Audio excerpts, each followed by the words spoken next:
Marlène et Jean-Claude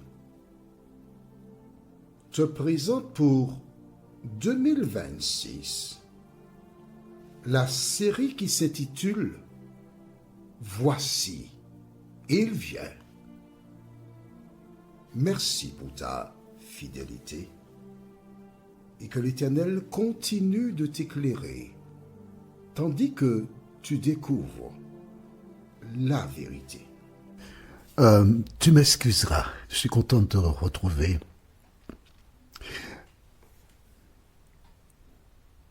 Mais vois-tu, chaque fois que je lis ce passage de l'Écriture, je suis affecté. Parce que Dieu m'a donné des aptitudes pour essayer de vivre ce que je lis. Et j'ai l'impression de me trouver physiquement près de cette femme. Et je vis littéralement sa souffrance. Aujourd'hui, ce thème est « Ai-je demandé ?» La référence se trouve dans le livre de 2 Rois, chapitre 4, le verset 28. « Ai-je demandé ?» Prions. Notre Seigneur et notre Dieu, nous voici là, devant toi, pour essayer de comprendre la parole. Alors, Saint-Esprit, nous faisons appel à toi, afin que tu nous accompagnes et que tu nous diriges dans toute la vérité. Cette grâce, nous te la réclamons au nom de Jésus pour ta gloire éternelle. Amen. Rappelle-toi donc, voici le serviteur Géasi qui a été vers cette femme et qui, conformément à la demande d'Élisée, lui pose une question. Et nous trouvons cela dans le verset 26. Élisée a senti qu'il y avait de l'eau dans le gaz et c'est pourquoi il dit, maintenant, verset 26, « Cours donc à sa rencontre et dis-lui, te portes-tu bien? Ton mari et ton enfant se portent-ils bien? » Il va s'enquérir de leur santé parce qu'il sent qu'il y a quelque chose. Il sent qu'il y a un problème qu'il ne sait pas encore. Alors il envoie Géasi. Mais cette femme, elle ne veut pas avoir affaire avec Géasi. Elle a laissé son domicile, elle se rend vers le domicile d'Élisée, c'est avec Élisée qu'elle a affaire. Je suis revenu dessus pour te rappeler encore. Ne va pas voir des gens pour parler de tes problèmes. Dis tout à Jésus de Nazareth. Et elle répond à Géasi, bien, tout va bien. Et quand elle arrive près d'Élisée, la Bible déclare qu'elle tomba aux pieds de l'homme de Dieu.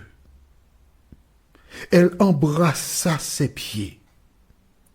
C'est pas pour dire un seul. Avant d'ouvrir la bouche, avant de dire quoi que ce soit, elle a commencé par embrasser les pieds d'Élisée, qui est resté là ferme, tranquille, paisible. Élisée est en train d'analyser son comportement. Pourquoi cette femme embrasse-t-elle mes pieds? Il entend des sanglots, il sent donc des larmes qui commencent à couler sur ses pieds. Et Géasi s'empresse de venir mettre de l'ordre pour la repousser. Et nous lisons dans ce verset 27. Et dès qu'elle fut arrivée auprès de l'homme de Dieu sur la montagne, elle embrassa ses pieds. Géasi s'approcha pour la repousser. Exactement comme les disciples, lorsque les petits-enfants disaient « Allons voir Jésus, oui, allons voir Jésus !» Et ils avançaient, les disciples étaient là pour les repousser. Et, « Allez-y, allez, sortez de là, sortez de là, sortez de là !» Et Jésus leur a dit « Non, laissez venir à moi les petits-enfants, ne les empêchez pas.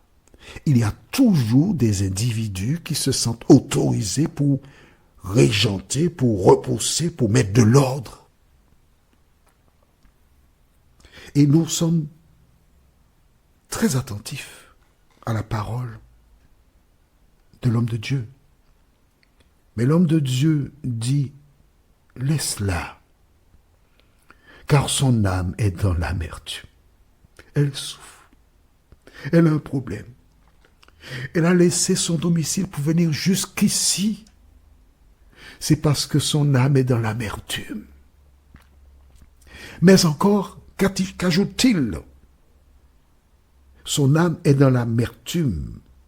Et l'Éternel me l'a caché et ne me l'a point fait connaître. L'Éternel n'a pas dit à Élisée que cette femme-là avait un problème.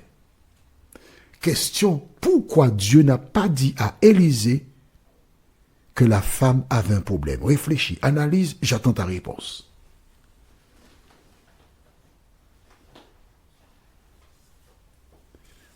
Tu as réfléchi, tu as analysé? Tu es sûr? Vois-tu, quand je t'invite à analyser et à réfléchir, c'est pour que tu prennes l'habitude pour comprendre. Dieu voulait que cette femme exerce sa foi. Dieu pouvait dire à Élisée, descends, va chez la femme. Et quand il arrive, il rencontre la situation, il fait un miracle. Non. À travers cette femme, Dieu est en train de te montrer à toi qui m'écoutes là aujourd'hui. Écoute bien, ouvre bien tes oreilles. Bien. Il veut te montrer que ce n'est pas à lui de faire la démarche vers toi, mais c'est toi qui dois faire la démarche vers lui. Parce qu'il t'a donné la liberté. Et toi qui te trouves dans une situation particulière là maintenant, tu connais ta situation. Tu veux que je te dise ces affaires? Mais non, je ne vais pas faire ça. Tu connais. C'est toi qui dois te lever et faire une démarche pour trouver la guérison. Et Dieu n'a pas dit à Élisée, parce qu'il savait que cette femme ferait la démarche pour arriver jusqu'à lui. C'est toi. Tu as une question à l'esprit, tu n'as pas la réponse, et tu connais un numéro de téléphone, hein? Lequel? Plus 596 696 88 93 93. En fin d'émission, tu l'auras à nouveau. Certes, c'est un numéro de la Martinique, mais je vis à Paris. C'est pas un problème. Que tu envoies un message par WhatsApp, il arrivera à destination. Fais la démarche. Ne reste pas isolé. Sors de l'isolement et trouve la paix. Que se passe-t-il? La référence du jour, verset 28. Alors, elle dit, ai-je demandé un fils à mon Seigneur? Est-ce que je t'ai demandé un fils? Elle vient régler ses comptes avec lui. J'étais bien chez moi. J'étais avec mon mari. Je vivais tranquillement. Je ne t'ai rien demandé. Est-ce que c'est moi qui t'ai demandé un fils? C'est avec lui qu'elle a affaire. Et là, Élisée a tout compris. Cette question, ai-je demandé un fils? Mais regarde dans sa souffrance. Ai-je demandé un fils à mon Seigneur? Elle a du respect pour Élisée. Est-ce que je t'ai demandé ça? Dis-moi. Et elle continue en disant, n'ai-je pas dit, ne me trompe pas? J'essaie de voir cette femme et je voudrais que tu la vois avec moi. Ne t'ai-je pas dit, ne me trompe pas? Alors, cette parole, on va la relire. Même chapitre, verset 16.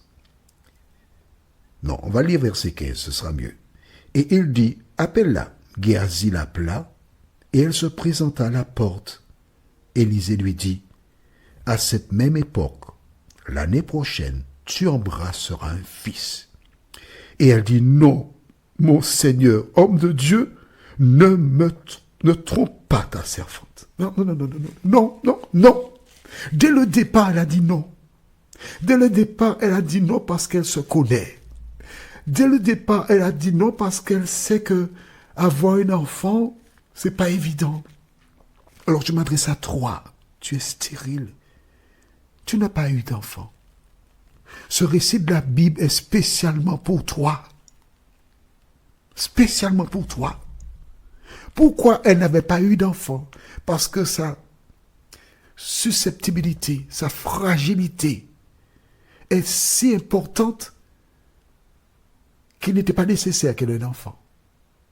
Parce qu'il y a des personnes, lorsqu'ils ont un enfant, ces personnes s'attachent tellement à l'enfant que le jour où l'enfant a un problème, ils sont morts. L'enfant n'est pas encore mort, non, mais ils sont déjà morts avant l'enfant. Et cette femme, c'était ce style de personne. Si tu n'as pas d'enfant, je me répète, remercie l'Éternel. C'est une grâce de Dieu. C'est une grâce de l'Éternel. Parce que là, cette femme était en train de reprocher Élisée de lui avoir donné un enfant. Nous continuons le même chapitre. Et Élisée dit à Géasi,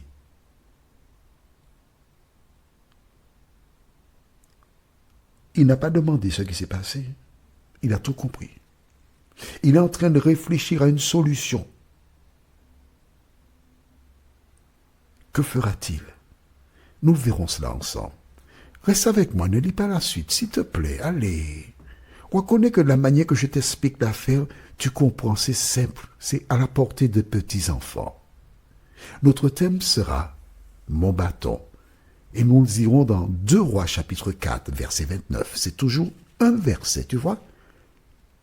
Prions, notre Seigneur et notre Dieu. Merci pour la parole. Merci parce que tu nous permets de comprendre la souffrance de cette femme. Mais en même temps, tu nous formes afin que nous sachions comment agir quand une mère perd son enfant. Seigneur, merci pour la formation. Cet esprit continue de nous éclairer, de nous diriger, afin que nous soyons toujours disponibles pour la proclamation de la parole. Nous t'avons prié au nom de Jésus pour ta gloire éternelle. Amen. Que l'Éternel continue de te bénir et il me tarde de te retrouver. Nous sommes parvenus au terme de notre réflexion. Si d'aventure tu as une question, il te suffit d'envoyer un message par le biais de WhatsApp au numéro suivant, plus 596 696 88 93 93. Et alors Jean-Claude, moi, je me ferai un réel plaisir de répondre à ta question.